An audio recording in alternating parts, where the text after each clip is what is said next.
Bonjour à tous et à toutes, voici un nouveau résumé de live avec, au programme, la réalisation d'une lame de bulldozer Iron Warrior. Weathering, blindage et métal.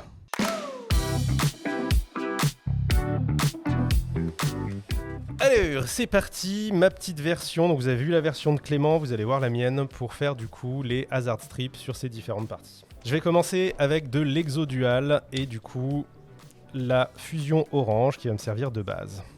Et je m'en suis déjà foutu plein les doigts. Très bon départ.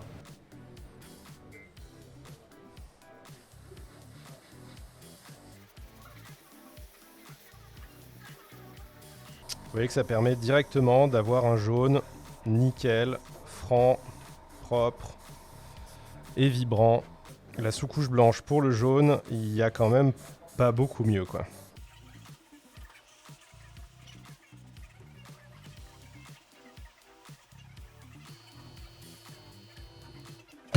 Je vais vous montrer ma technique secrète pour ombrer du jaune maintenant. Attention, vous la répétez à personne. Vous le dites pas à Clem non plus. Ça, c'est ma technique secrète pour le jaune. Du magenta.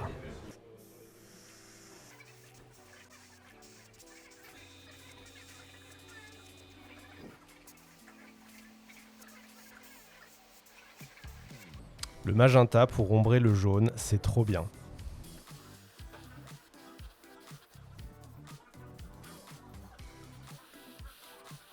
Ça, c'est ma petite méthodologie à moi. J'aime bien d'abord passer une couleur de base que je vais ensuite ombrer, éclaircir et retoucher. Ça me permet d'avoir plus de nuances de mon dégradé puisque au lieu d'avoir juste le magenta puis le jaune, là je vais avoir le magenta, ce premier jaune, un deuxième jaune que je vais passer après.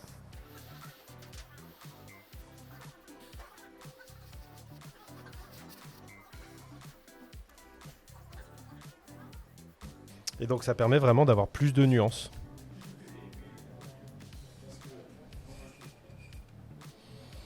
Ensuite, mon Power Yellow. Donc le jaune qui va me servir d'éclaircie. Et du coup, comme ça, j'aurai mon dégradé de jaune.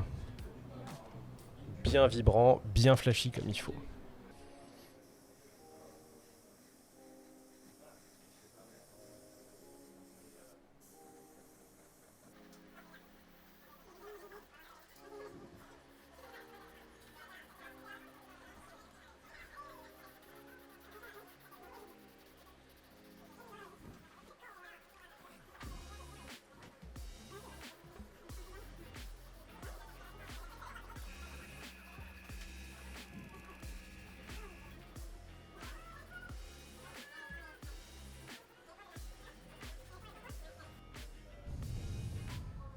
On va texturer un petit peu ça parce qu'on imagine bien que ce pauvre Lord of Skull, il est pas, il va quand même avoir un peu de vie quoi, un peu de grain, il va pas être tout beau, tout neuf, tout propre quoi. Donc on va texturer un petit peu cette couche de peinture jaune en amenant un petit peu de nuances.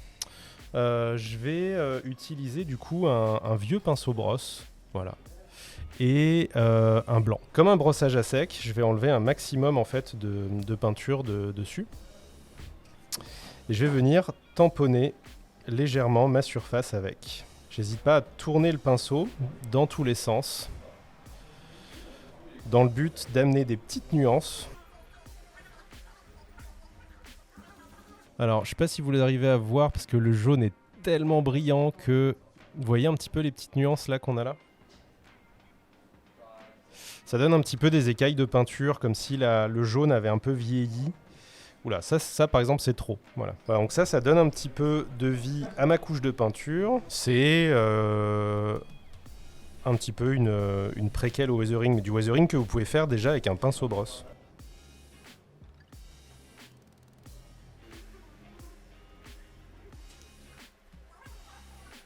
Ça use un peu le jaune. Alors, on n'est pas sur la même weathering. La mousse avec du Redox Hide, ce sont des écailles de peinture, des éclats de peinture. Là, je fais la peinture usée au soleil. Tu sais, quand la peinture se décolore avec le soleil.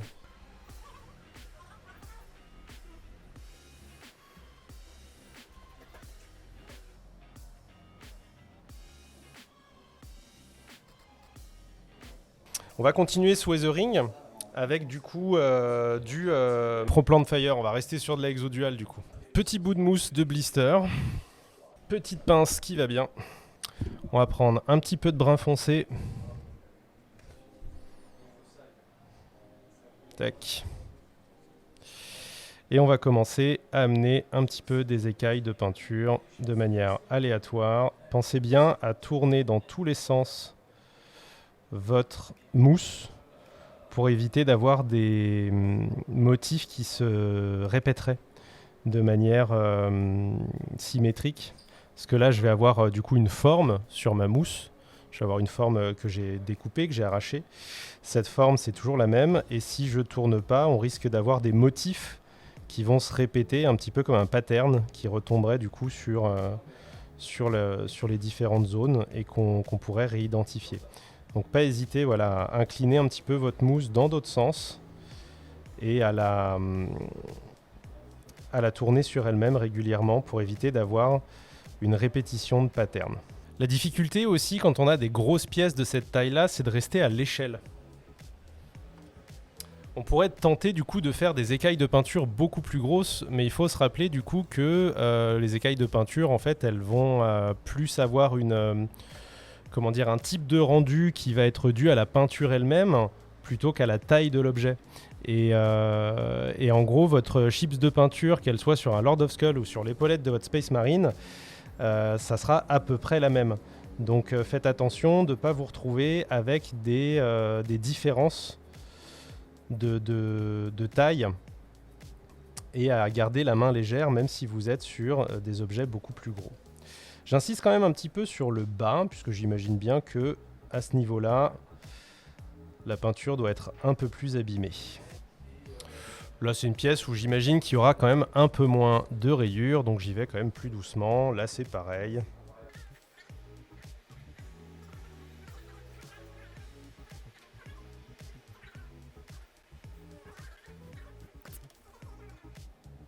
Mais on va pas se contenter de ça.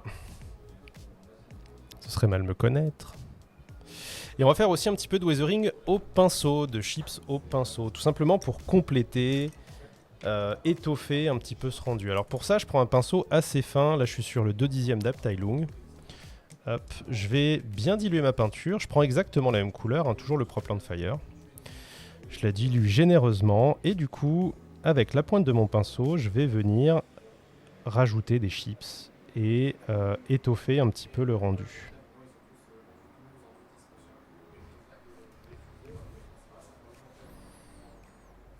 Je peux venir en relier plusieurs pour les agrandir et faire des zones d'écailles de peinture un peu plus grandes.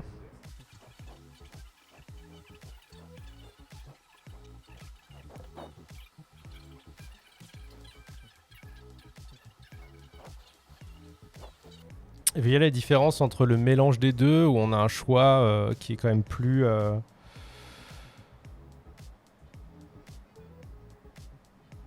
maîtrisé. Là, vous faites des choix, ça vous permet de réunir certains paquets. Alors, vous vous laissez toujours mener un petit peu par l'objet au début qui choisit un petit peu ce qu'il va avoir envie de faire. Hop. Mais vous avez la possibilité du coup de commencer à rassembler des zones, à raconter un peu une histoire différente avec vos rayures que vous allez pouvoir ajouter. Voilà, il y a quand même vraiment aussi une part un peu plus de choix dans ce que vous faites entre la version juste mousse et la version un peu travaillée au pinceau.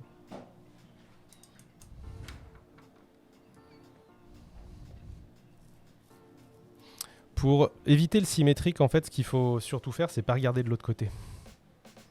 En fait, chaque zone, tu la traites sans regarder l'autre. Et tu la traites aussi fonction de ce que ta mousse de blister a fait en amont. Là, je fais que reprendre en fait les différentes zones que la mousse de blister a déjà commencé à bosser en fait. Et quand on se perd un peu avec une chips, voilà, qui devient un peu incontrôlable, on ne sait pas trop où on va, vous pouvez refaire un appel à un ami avec votre mousse de blister. Voilà, hop. Qui va du coup, elle, vous aider à redonner un petit peu de chaos, d'irrégularité.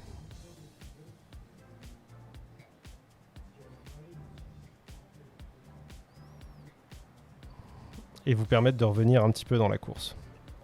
J'aime bien l'idée là que la peinture soit complètement arrachée sur le bas de la pelle.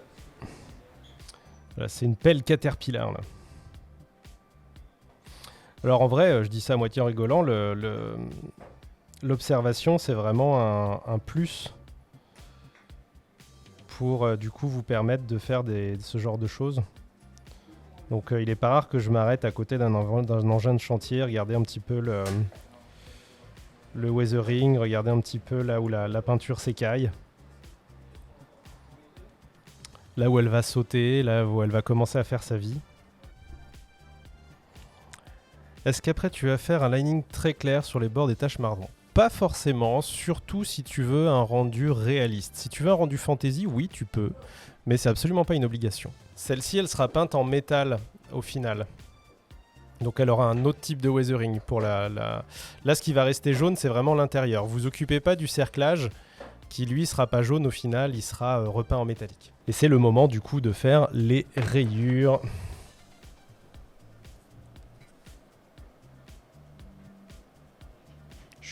Je check la taille, savoir quelle taille je fais.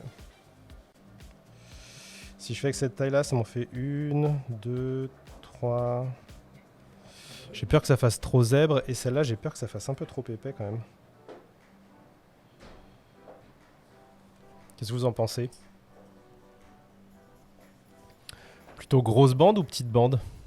A few moments later. Je vais opter pour les petites. Alors, comment je vais procéder? Je veux le faire en chevron. Donc, je vais déjà découper un carré. Lui, il est plus petit, lui? Ah, lui, il est plus petit. Ah, bah voilà, c'est lui qui est mieux. L'entre-deux, c'était le mieux. Donc là, j'ai du 1 cm. Je peux utiliser ma table de découpe, du coup, qui va me servir déjà à faire un carré pour marquer le départ de ces chevrons. Voilà, donc je l'aligne bien sur l'axe. Comme ça, je suis sûr que mes bandes seront dans le bon axe. Et j'ai plus qu'à m'aligner dessus. Donc je vais poser une première bande.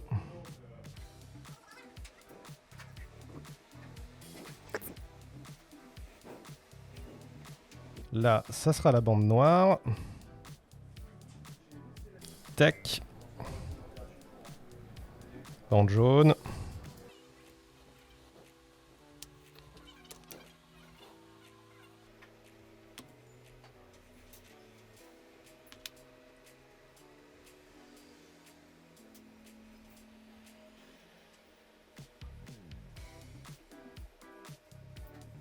Je suis presque triste de cacher ce beau jaune avec du noir là.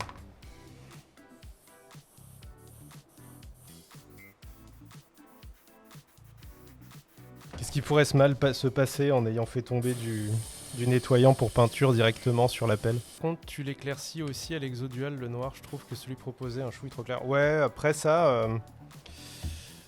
Ça, pour éclaircir ton noir, n'hésite pas à jouer avec la transparence, les voiles et surtout à jongler aussi. T'es pas obligé d'aller chercher exactement la couleur qui t'est proposée. Tu peux aller en prendre une autre en fait.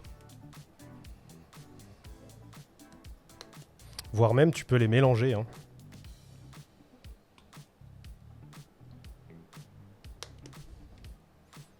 Là tu vois, je fais un mélange de NCC Grey et de noir pour avoir un gris un peu foncé.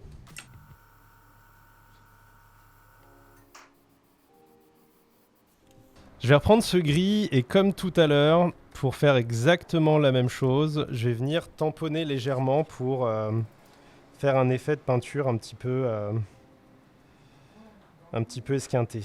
C'est pas du chipping, c'est vraiment la peinture qui prend des éclats.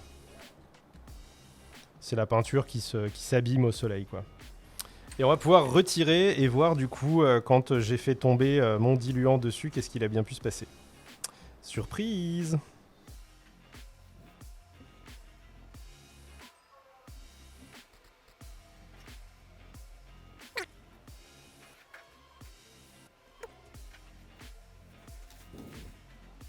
Et du coup, je vais poursuivre mon weathering, sauf que ce coup-ci, au lieu d'utiliser le brun foncé qui serait absolument d'aucune utilité sur le... Je vais faire une petite retouche ici, qui serait absolument d'aucune utilité sur le noir, je vais utiliser un gris. Je vais utiliser en fait exactement le gris que je viens d'utiliser pour éclaircir et faire un petit peu la peinture esquintée. Et je vais du coup utiliser ce même gris pour faire mon weathering. Ce qui va me permettre du coup au pinceau de lier les deux d'une couleur à l'autre.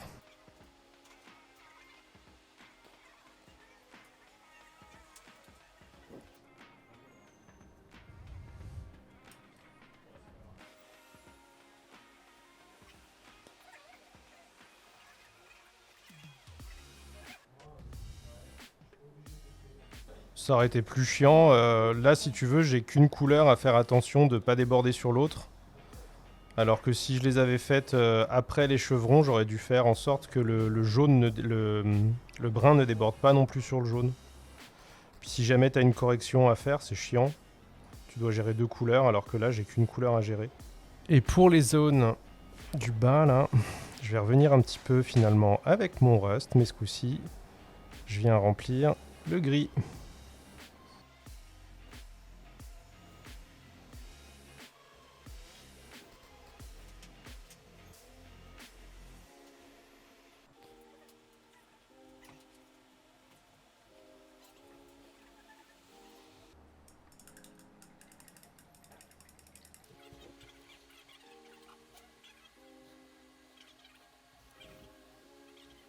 Tada!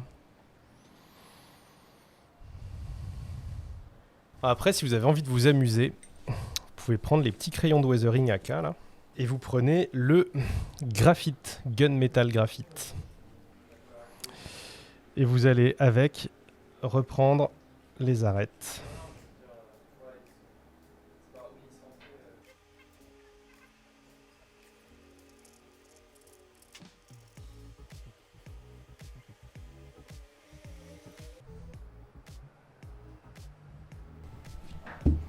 Hop, petit aiguisage au couteau de modélisme. Ce qui peut permettre ensuite d'aller chercher un peu quelques rayures, quelques effets supplémentaires de chipping sur les bords. Tu peux faire des tonnes de trucs, il n'y a que ta créativité pour te limiter. Tu peux faire du chipping, tu peux faire des... Ce que tu peux pas faire à la rigueur, c'est des aplats, c'est quand même pas trop fait pour. Mais après, faut pas hésiter à expérimenter, s'amuser. Tu peux les diluer, les passer tels quels. Tu peux vraiment faire un tas de trucs avec. Tu peux faire du weathering comme ça aussi, tu vois. Tu mouilles un peu la pointe de ton crayon. Et puis tu peux faire un petit peu des coulures.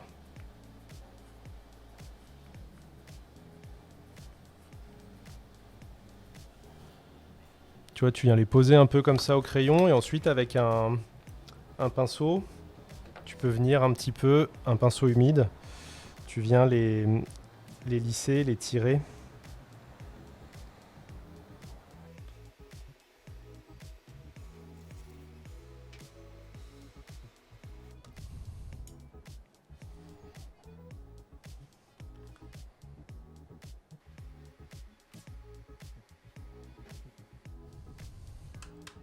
Il y a vraiment plein de possibilités. Vous pouvez aussi mouiller la surface et le passer après pour renforcer. Il y a vraiment...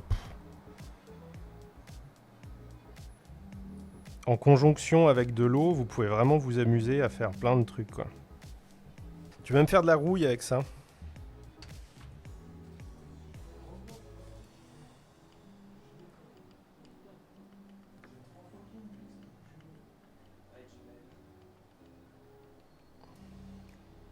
Alors je voulais vous montrer rapidement qu'on peut faire de la rouille avec ça aussi, mais en fait je m'arrête un peu, je veux pas aller plus loin parce que la rouille je vais la traiter aussi avec le pourtour qui sera en acier. Donc là pour qu'il y ait un lien entre les deux, je vais pas la faire tout de suite, j'y reviendrai plus tard. Qu'est-ce que t'en penses ?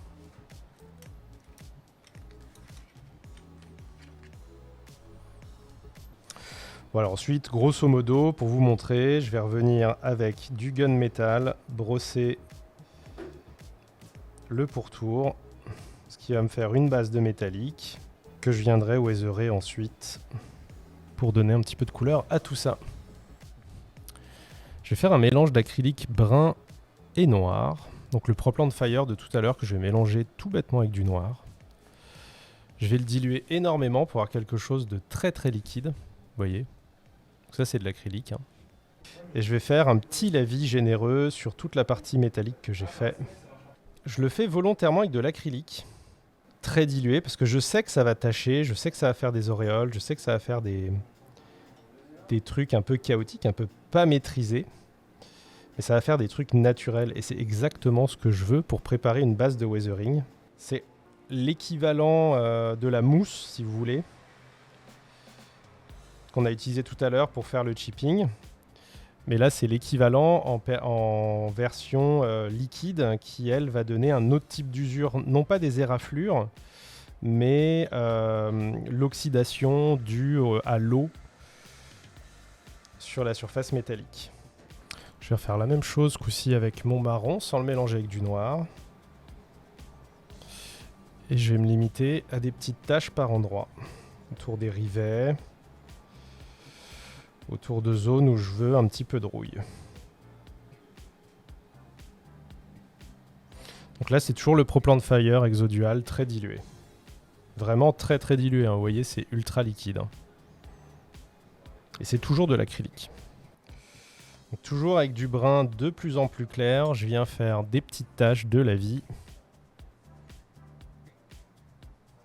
Voilà, donc là j'ai préparé un petit peu la rouille, il y a encore un petit peu de boulot, mais vous voyez que le métal commence à avoir un petit peu de vie, il n'est pas juste tout brillant, tout propre, tout neuf. Ça va faire de l'Iron Warrior sympa ça, non? Donc voilà pour toute la partie précédente. Du coup, je reviens un petit peu sur mon métallique. Donc là j'ai refait un aplat de métallique classique, dessus j'ai fait quelques lavis des lavis de marron. Donc du marron très très dilué, hop, que je suis venu poser un petit peu en tache, là où je voulais ajouter un petit peu de rouille. L'idée c'est vraiment d'utiliser cet aspect des taches de peinture là qu'on fait volontairement. Avec la pointe de mon pinceau, je viens vraiment poser des petites gouttes et je vais les laisser sécher vraiment en taches, je vais les laisser faire des taches.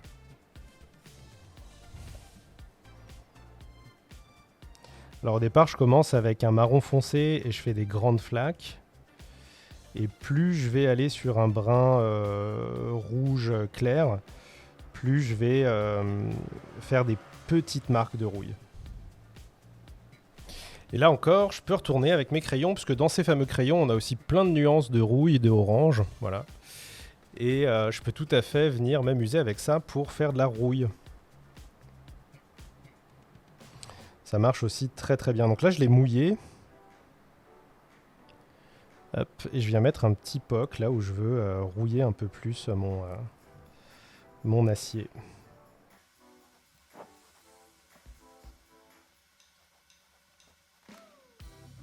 Là encore, toujours à l'aide d'un crayon, je peux venir moduler, modifier, lisser, estomper, enlever, faire ce que je veux pour parfaire mon rendu de rouille. Je peux même, si je le souhaite, créer des coulées de rouille. Alors là, sur le jaune, ça va pas rendre, mais vous pouvez tout à fait, du coup, en tirant avec un petit coup de pinceau vers le bas, créer des petites traînées de rouille comme ça, qui vont encore rajouter au rendu de weathering.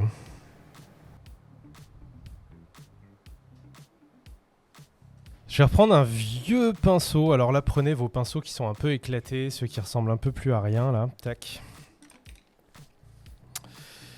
Et forcément, qui dit weathering dit aussi qu'il y a du frottement. Et là où ça frotte, le métal revient à nu.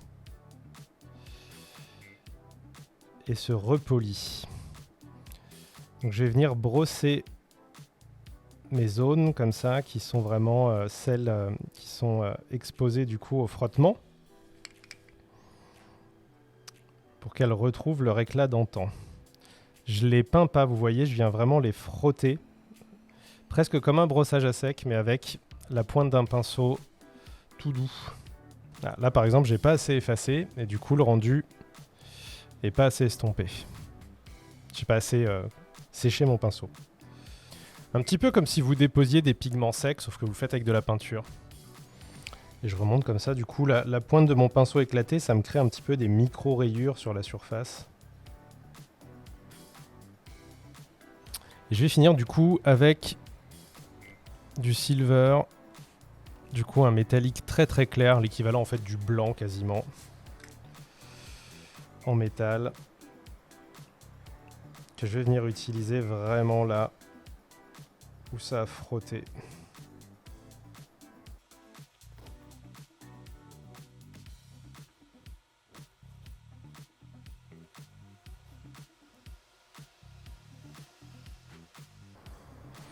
Donc c'est une sorte de chipping au pinceau, hein, mais sur du métallique là pour le coup.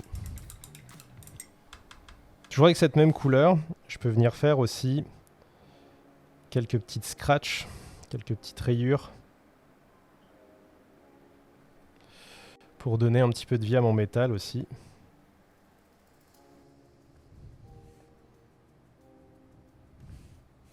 Je peux même faire un peu de chipping hein, comme j'ai fait tout à l'heure.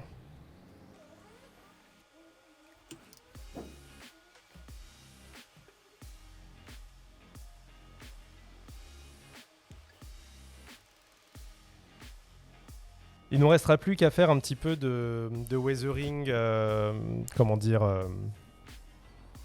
Là, on a fait l'oxydation, les couleurs de pluie. Il va nous rester la terre, en fait, la terre et la poussière. Mais ça, c'est quelque chose que je ferai quand j'aurai l'ensemble du véhicule. Je le traiterai d'un coup sur tout le truc.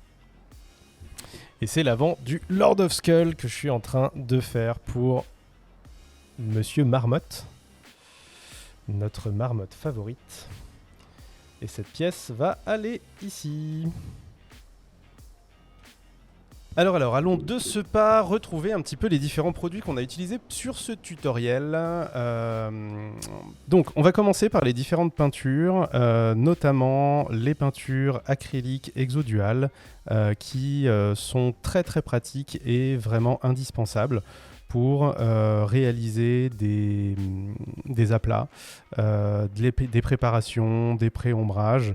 Rien que vous ne puissiez déjà faire avec vos peintures AK3G ou autres, mais celles-ci sont particulièrement adaptées à l'aérographe, l'encrassent beaucoup moins et ont une très très forte couvrance, ainsi qu'une solidité non négligeable pour ce genre de travaux de préparation, sur laquelle ensuite vous allez pouvoir appuyer vos autres techniques.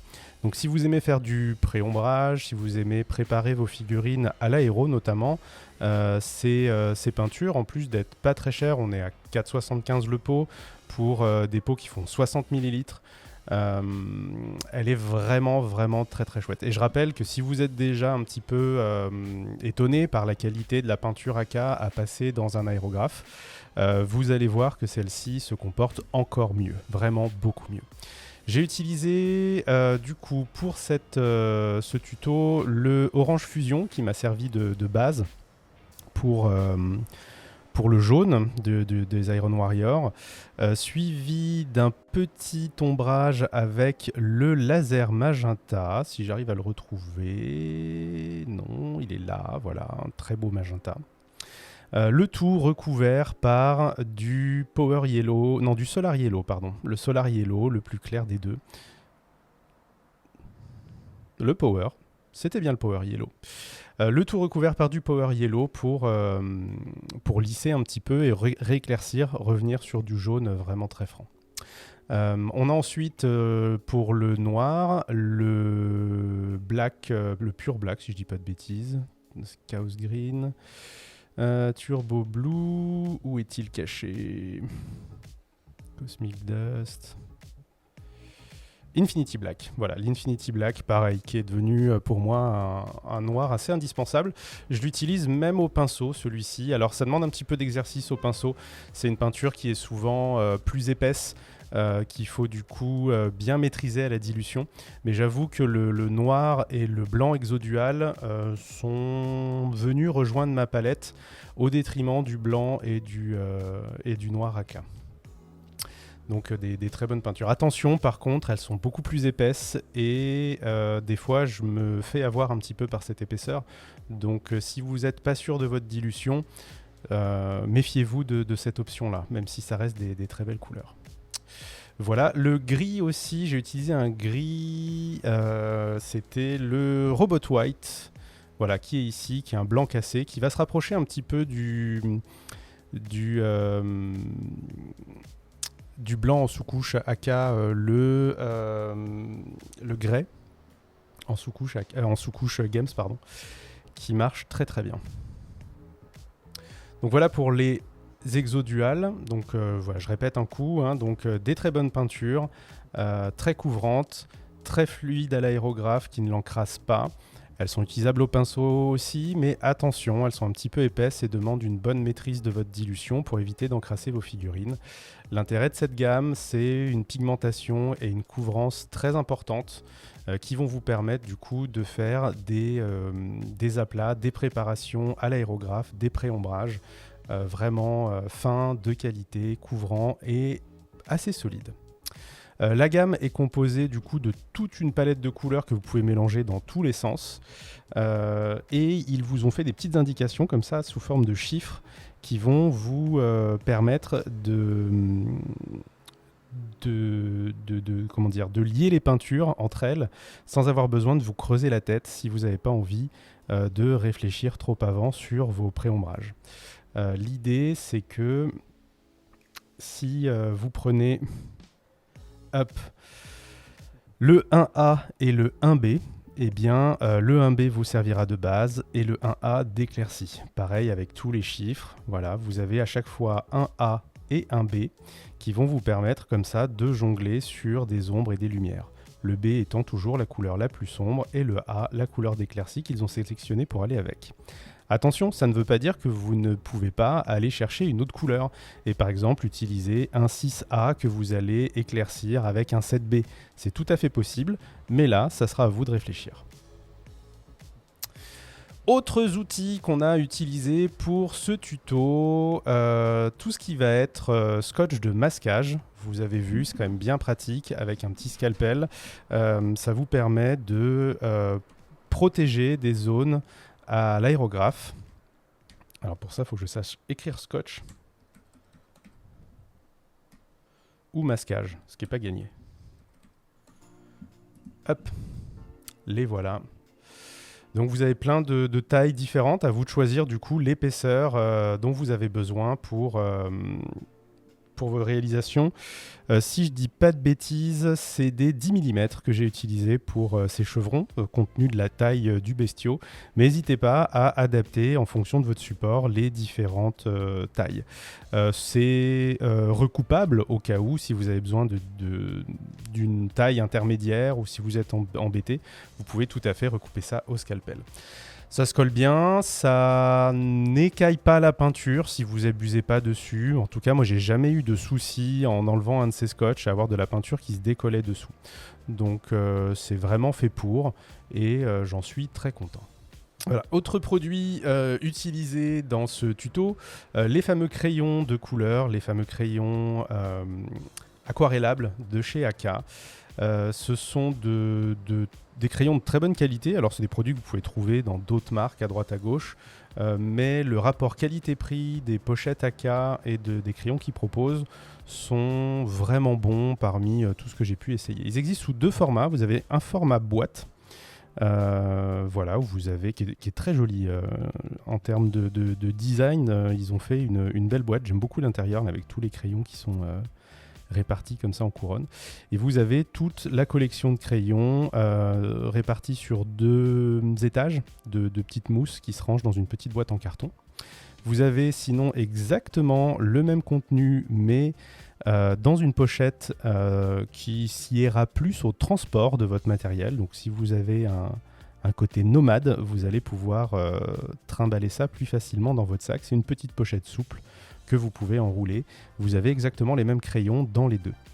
Voilà, ce sont des crayons aquarellables, donc ça peut s'utiliser avec ou sans eau sur votre figurine. Ça vous permet de réaliser plein de choses, que ce soit des éclaircies d'arêtes, plein de weathering différents, en partant du chipping, en allant au rainmark, en passant par la rouille ou la poussière. Vous allez pouvoir les appliquer secs, humides, les retoucher avec un pinceau humide.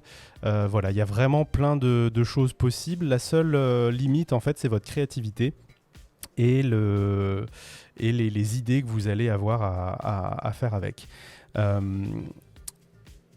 Pas grand... Enfin, comment dire, il n'y a pas...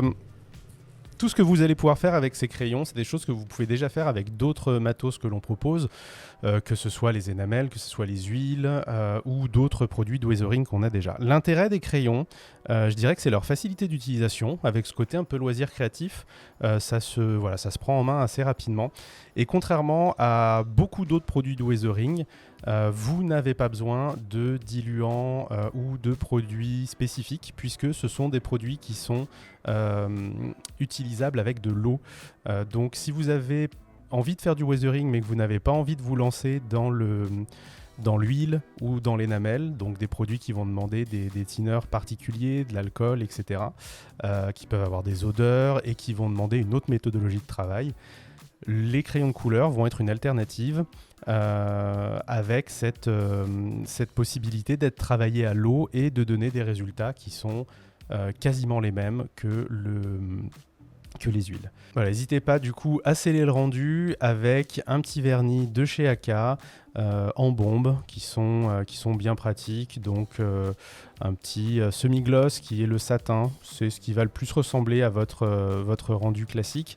Le mat aussi est très très bien, vous pouvez aussi les passer à l'aérographe si vous en avez un. Voilà. Donc ça permet de sceller définitivement le rendu des crayons de couleur et comme ça, vous ne risquez plus d'effacer le résultat avec vos doigts en manipulant votre pièce de jeu.